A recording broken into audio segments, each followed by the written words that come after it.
సాధారణ ప్రజలకి అర్థమయ్యేలా చెప్పడాన్ని కమ్యూనికేషన్ స్కిల్స్ అంటారు. ఆ కమ్యూనికేషన్ స్కిల్స్‌లో దిట్ట పవన్ కళ్యాణ్. మాస్ పెద్దగా చదువు రానటువంటి వాళ్ళు, కానీ ఏదో సమాజంలో గట్టిగా బ్రతకాలని కోరుకునేటటువంటి కసున్నటువంటి యువత అతనికి ఫ్యాన్సు. అట్లాగే చదువుకున్నటువంటి వాళ్ళు ఉంటారు.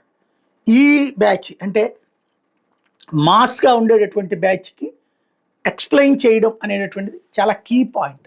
దాంట్లో చాలా స్ట్రాటజిక్‌గా వ్యవహరిస్తుంటారు. వాళ్ళని ఎంకరేజ్ చేస్తూ, ఎంటర్‌టైన్ చేస్తూ.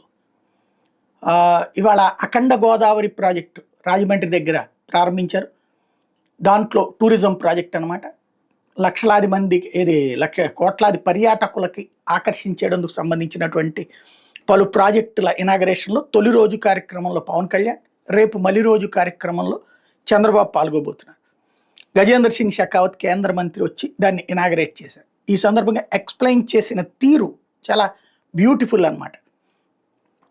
డబుల్ ఇంజిన్ సర్కార్ అంటే అదేదో పదం కిందనో ఏంటో మీకు అర్థం కాదని చెప్పి నేను ఒకటి ఎక్స్‌ప్లెయిన్ చేస్తున్నానంటూ, మీరు బళ్ళేసుకు తిరుగుతారు కదా, మీ బళ్ళ శబ్దాలు నా చెవులకి మోగుతూ ఉంటాయి అనగానే ఒక్కసారి కయ్యమని కేకలు. ఎందుకు? అక్కడ వచ్చిన బ్యాచ్‌లో ఎక్కువ మంది బైకుల మీద రౌండ్లు కొట్టేటటువంటి బ్యాచ్‌నే కాబట్టి. దాని పేరేంటారు, సైలెన్సర్లు తీసేసి ఎగిరి గంతులు వేసేటటువంటి బ్యాచ్‌నే కాబట్టి.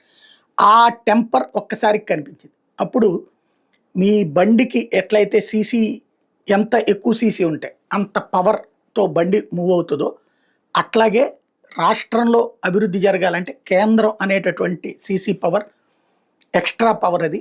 అందుకోసం డబుల్ ఇంజిన్ సర్కార్ అని చెప్తున్నామంటూ ఏదైతే రాష్ట్రంలో వేలాది మందికి ఉద్యోగ అవకాశాలు, ఉపాధి అవకాశాలు, అట్లాగే ఆర్థిక ప్రయోజనాలు చేకూరేందుకోసం ఈ బాధ్యతాయుతమైన పని చేస్తున్నామంటూ చక్కగా ఎక్స్‌ప్లెయిన్ చేసుకొచ్చారన్నమాట.